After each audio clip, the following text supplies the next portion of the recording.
Hoy es 25 de abril y es el Día contra el Maltrato Infantil y queremos, en Cuestión de Prioridades, reflexionar sobre qué merecen los niños y cuáles son las obligaciones de la sociedad con los más pequeños.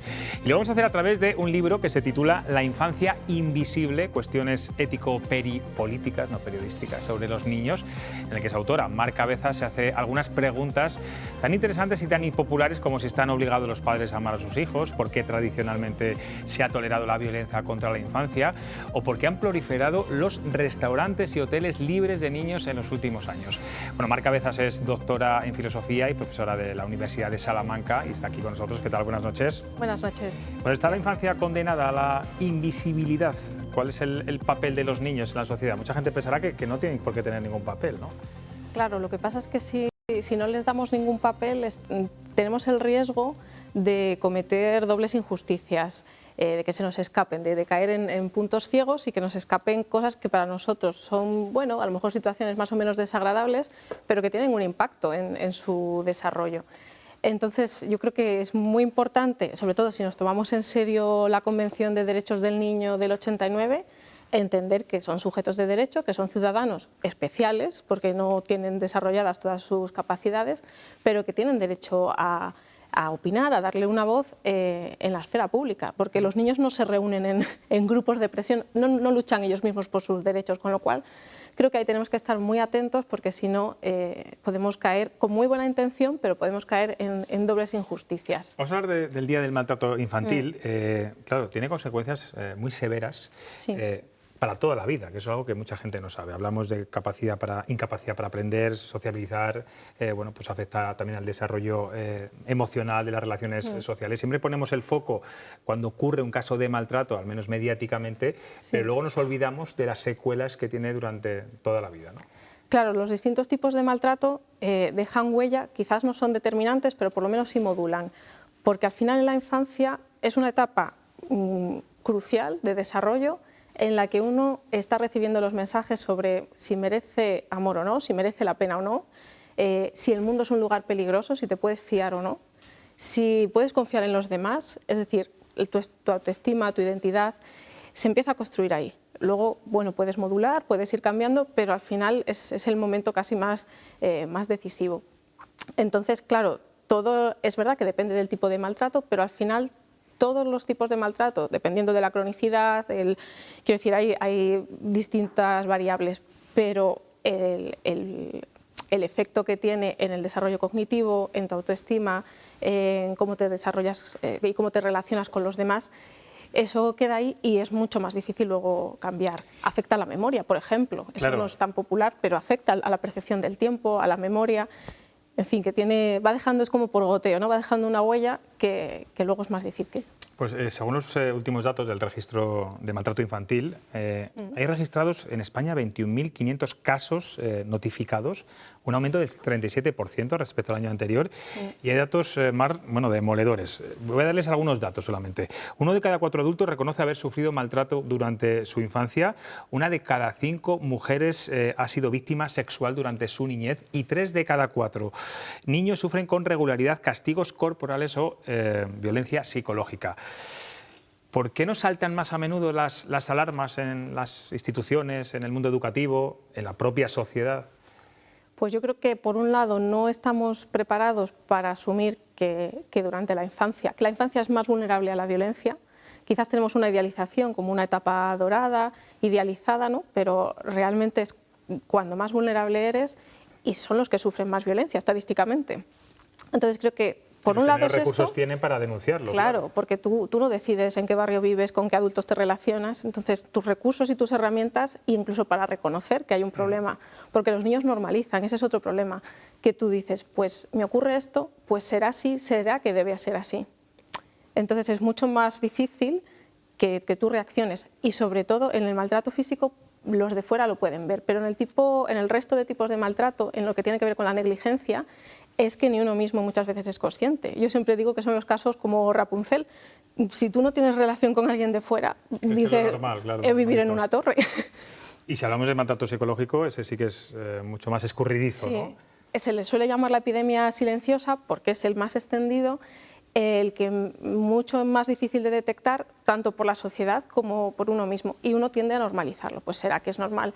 Eso luego acaba derivando en situaciones de lo que se llama vacío emocional o despersonalización, o sea, una sensación de, bueno, no tengo nada grave, no tengo una gran depresión, una gran ansiedad, pero no estoy nunca del todo bien. Entonces, más o menos eres un adulto funcional, pero no, estás a medias. Entonces eso se nos escapa. Pues como hoy sabíamos que iba a estar aquí con nosotros, preguntamos todos los días, lanzamos una pregunta en las redes sociales para que contesten nuestros tuiteros, y hoy precisamente va sobre este asunto, y van a ver la pregunta enseguida. Les preguntábamos si creen que el maltrato infantil es un problema oculto, que es un poco la teoría que nos estaba explicando Mar Cabezas. Bueno, ahí ven el resultado, bueno, clarísimamente un 66% cree que sí y un 34% que no. Me imagino que no les sorprende el resultado, ¿no? No, porque además es que tiene que ver con nuestra identidad. Si no se trata de criminalizar, de echar a la vista atrás y empezar a pensar en tu historia familiar, pero al final creo que también hay un poco de rechazo y de intentar, bueno, no es para tanto, si yo he sobrevivido a esto y no pasa nada, porque entonces si le damos la importancia que tiene, implica pues a lo mejor revisar tu identidad, tus padres, tus abuelos, y entonces, claro, esto quizás da más, sí, bueno, es más doloroso. Más reparo, sí. Nos olvidamos también de trasladar muchas veces, incluso los propios medios de comunicación, mensajes positivos sobre los jóvenes. Hay un exceso de noticias siempre muy malas cuando se habla de los niños. Bueno, pues hablamos de maltrato, de violencia vicaria.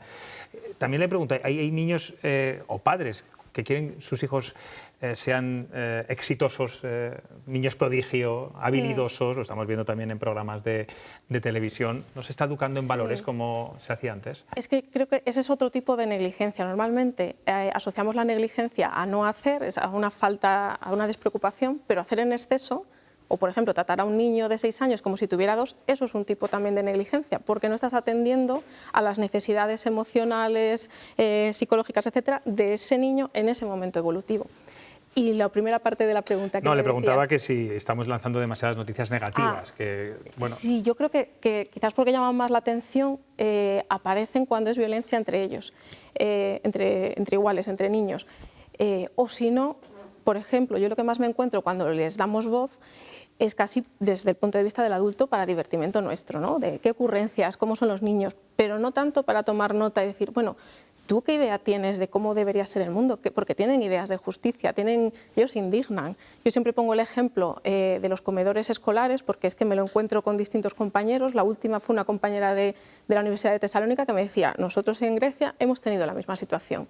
Niños que reciben, en situación de pobreza o exclusión social, que reciben la comida gratis en el cole, y los niños más pequeños la rechazan. Los de 7 años o así, de repente ves que no comen. Claro, desde el punto de vista del adulto, tú dices que los niños son caprichosos o que irracional. Si les preguntas, que es lo que normalmente los adultos no hacemos, si le preguntas, el niño te dice, no, es que yo tengo un hermano más pequeño, un bebé, 2, 3 años, que no está en edad escolar y no me parece justo que yo vaya a comer caliente y él no. Claro, tenemos que darles de comer, por supuesto, pero a lo mejor de una manera que no genere un doble problema. Entonces creo que en los medios aparecen, pero a veces más desde nuestro punto de vista y no tanto para realmente decir, cuéntame. En el libro hablas algo que me parece muy curioso, de los hoteles y restaurantes que no admiten niños. Y además tengo aquí un dato que según la Confederación Española de Hoteles y Alojamientos Turísticos ya representa el 5%. Somos cada vez más intolerantes con los niños en la convivencia. Porque creo que también en el libro, bueno, te preguntabas por qué miramos que no haya niños en un hotel, en un restaurante, en un avión a veces, y no que haya a veces extranjeros borrachos, ¿no? Como pasa muchas veces, ¿no? Es que ahí se activa lo que se llama un sesgo de edad, es decir, por ejemplo, lo de tanto los hoteles como la aerolínea esta que te decía, puedes elegir, cuando tú reservas tu asiento, puedes elegir dónde van, ves dónde van los niños sentados, te sale una carita, como un emoticón, y entonces los evitas. Y el adulto se queda tan tranquilo, eso no creo más polémica. Si tú eso lo piensas con cualquier otra característica, pues quiero saber dónde van a ir sentados los de tal país porque los asocio con que vienen siempre ebrios, o tal religión, nos habríamos escandalizado todos. ¿Que hay que buscar soluciones? Pues a lo mejor sí, insonoriza, pero desde luego hay medidas del tipo, vamos a dar información privada de la identidad de los viajeros que con otro tipo de sesgo no toleraríamos. Y con los hoteles, Pasa lo mismo y con los restaurantes. Quizás no están tan integrados en la sociedad. Esto es una sociedad adultocéntrica y entonces el niño molesta. Y sobre todo el lenguaje, porque muchas veces decimos son restaurantes libres de niños. Es como, sí, claro, como una plaga. Sí. Otras veces son quizás más políticamente correctos y dicen solo para adultos, pero hay veces que el lenguaje, o en vacaciones, cuando dicen es un problema porque los niños están en casa, a ver qué hacemos con ellos. Bueno, a lo mejor el problema es ver qué situación tenemos, por qué no podemos ocuparnos de nuestros hijos, pero no tanto que un niño esté en su casa. Pero lo que has agregado es que está creciendo esa intolerancia Sí. con niños, con convivir con ellos al menos. Sí. Somos una generación, la nuestra, bueno, tú eres muy joven, pero bueno. aquí Ignacio y Alfredo seguramente que también, que hemos crecido en el barrio, jugando a la pelota, jugando con los amigos, siempre en la calle. Yo no sé si actualmente las ciudades son amigables para los niños. Pues por un lado hay un intento de hacer ciudades amigas de la infancia, pero luego también hay compañeros que se dedican a estudiar esto. ¿Cuánto espacio público es seguro para que los niños exploren? Si tú le preguntas a los niños, cuando son más felices es cuando ellos pueden jugar con autonomía, jugar en el parque, en la calle. Entonces podemos plantearnos, si quitamos los coches, si quitamos lo que está pensado para nosotros, tu hijo puede salir por la puerta de tu casa, irse a jugar con sus amigos y tú quedarte tranquilo. Pues a lo mejor en unos municipios sí, pero a lo mejor en Madrid dices, mira, no. Quizás no son tan amigables las ciudades para una parte al final de la población. Por eso están los pueblos, ¿no? Que es donde sí. Bueno, la libertad absoluta. Tengo mucha curiosidad por saber, no sé si me meto en un lío preguntándotelo, sí. ¿Qué opinas sobre la gestación subrogada del caso Ana Obregón? Pues, incluso como filósofa. Sí, bueno, desde la bioética, el caso de la maternidad subrogada se ha tratado desde hace muchos años y bueno, tiene muchas estos capas. Días eran bioéticos solamente a los que hemos recurrido en los medios de comunicación para que nos explicaran, ¿no? Pero si nos centramos, si ponemos el foco ya no solamente, porque digo que también toca problemas de los derechos de las mujeres, etcétera, pero si nos centramos en el niño, yo creo que es un caso que nos ayuda a recordar que los niños no están para cubrir las necesidades emocionales de los adultos, sino al revés, es el adulto el que tiene la obligación de cubrir las necesidades emocionales de ese niño. Entonces, claro, pero esto vale para muchos casos, no solamente para el caso de por eso, sí, esto nos sirve pues para el padre que te dice yo quiero que mi hijo herede mi negocio, yo quiero que haga...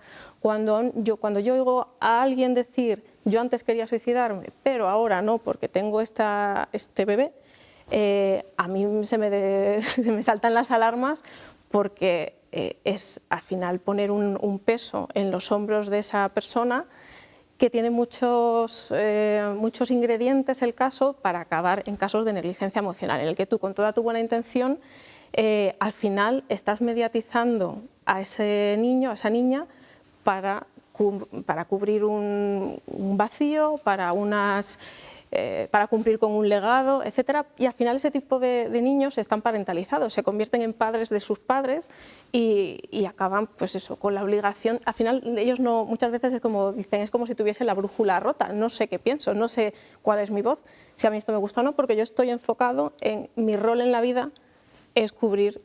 Sí, es distinto. Esas parejas que, bueno, pues para evitar una crisis o para romper definitivamente deciden tener un hijo, claro, ¿no? Como solución al problema. Es un poco el mismo tipo de problema. Es al final poner en los hombros de los niños unas responsabilidades que no son las que les tocan, ni es su obligación, ni tienen las herramientas, en cierta manera, sesgar o subyugar su identidad, ¿no? Que para qué están en el mundo y que ellos sean lo que quieran ser, ¿no? Pues tengo aquí a 3 tertulianos también que van a hacer preguntas. Ignacio. Buenas noches, Mar. Enhorabuena, en primer lugar. Qué interesante lo que estás contando y qué miedo lo que estamos aprendiendo. Yo particularmente, una de las cosas que has explicado de los sesgos me preocupan. El día 28 de mayo los niños todavía no votan, pero votan muchos jóvenes que han sido niños hasta hace 10 minutos. Y tu libro tiene como subtítulo Cuestiones ético-políticas sobre los niños. Y para los niños, ¿qué se puede hacer para que los niños conozcan cómo funcionan las instituciones, conozcan cómo está organizado el mundo de los adultos desde el punto de vista político, para que no lleguen a esas edades en las que ya tienen que ejercer con ese apriorismo negativo que vemos? Sí, pues en los últimos años se está debatiendo sobre el derecho al voto, es decir, si podemos bajar la edad, si hacerlo por competencias.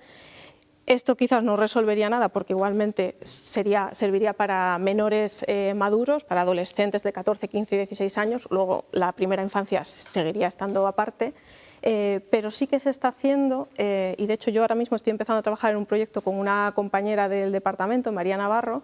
Se están haciendo intentos de parlamentos para niños. Es una manera, primero, de que conozcan cómo funcionan las instituciones, de darles voz, de que nosotros tomemos nota y sepamos cómo razonan, qué les interesa, qué les preocupa, y también a ellos les da autoestima, porque ellos mismos, en los estudios, se sabe que ellos se perciben como un grupo diferente a partir de los 5 años y discriminado y negligido. Hay un informe de UNICEF España, yo creo que es del 14, en el que entrevistan a niños y te dicen, sí, en teoría cuentan con nosotros, pero en la práctica los adultos hacen lo que creen que nosotros queremos al margen de nosotros.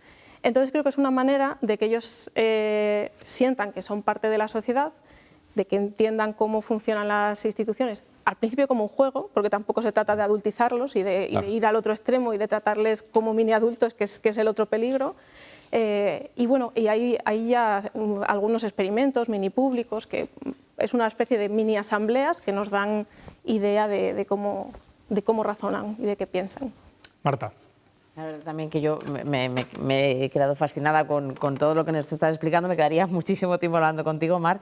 Y ahora te voy a hacer una pregunta también más como madre, ¿no? Porque me ha llamado mucho la atención los datos que nos ha dado José Luis acerca del maltrato en la infancia, de todo lo que realmente, y has explicado tú también, viven los niños de diferentes tipos de maltrato. Y creo que es una contradicción con lo que realmente estamos también viviendo ahora mismo como sociedad, ¿no? En el que hay muchísimas corrientes, nos explican mucho cómo hay que educar, en el que no se tiene que, o que se tiene que evitar de todas las maneras el maltrato, sobre todo físico.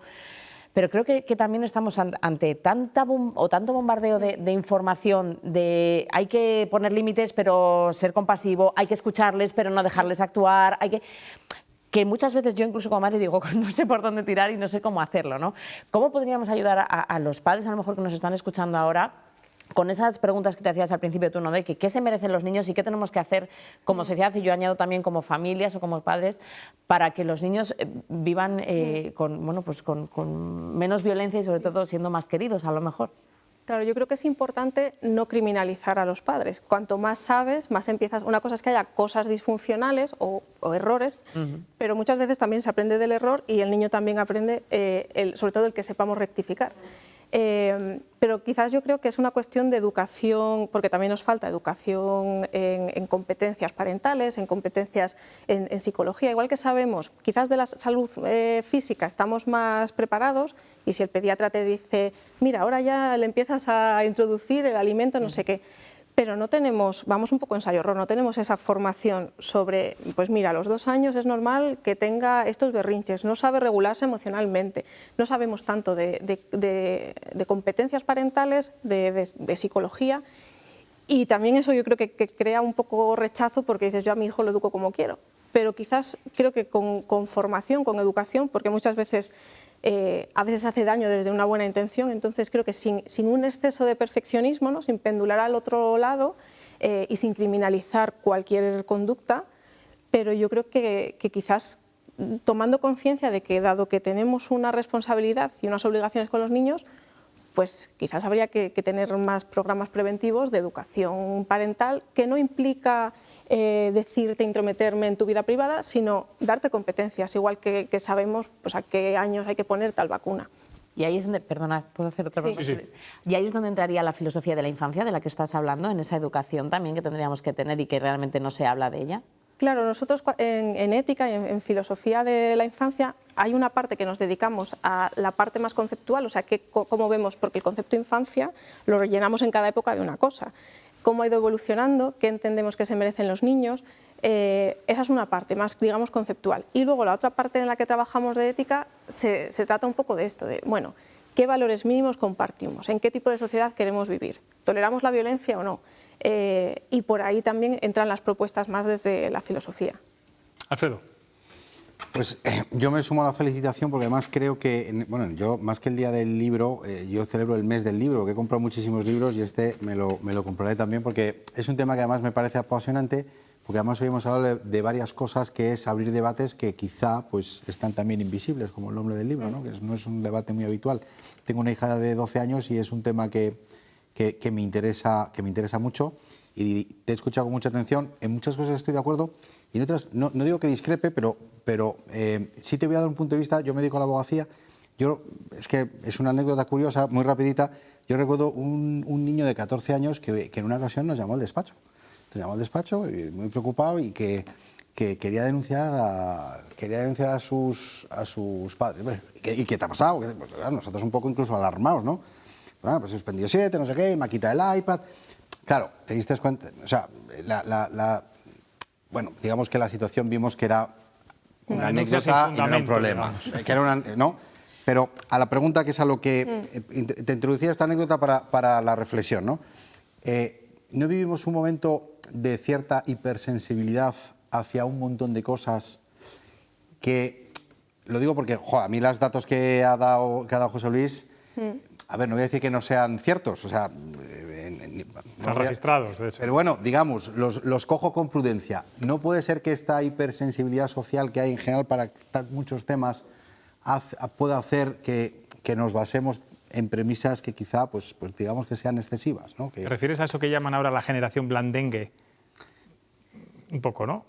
Sí, quizá un poco. O sea, yo la sensación que tengo es que en mi generación la violencia física de la que hablábamos, incluso en el propio colegio, las barbaridades que yo creo que hemos padecido algunos en el colegio, hoy no existen. O sea, o no existen con la dimensión con la que existían en su momento, ¿no?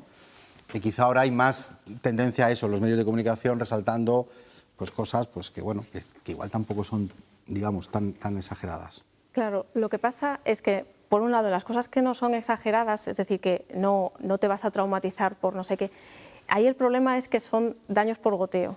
Es decir, a ti te pueden pegar una paliza un día o puede ser todos los días un insulto, todos los días un desprecio.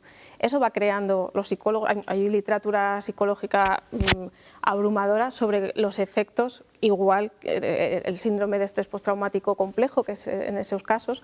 Quiero decir que el efecto está ahí. En el caso que señalaba del niño que llama para denunciar, yo creo que eso es la punta del iceberg de un problema previo. Habría que mirar qué hay detrás de esa conducta, porque a lo mejor es una llamada de atención, es lo que los psicólogos llaman actitudes casi más reactivas. Hay niños que tienden a invisibilizarse porque dicen no sé por dónde me va a venir la tormenta, mejor me mimetizo con la pared y me evito problemas, que luego eso de adulto se vuelve disfuncional. Y hay otros que yo necesito llamar la atención porque aquí si no, no me hacen caso y tienden a lo contrario, a ser malos, entre comillas, te monto el escándalo porque si no, aquí no se me llama. Por lo menos que me atiendan, aunque sea para reñirme.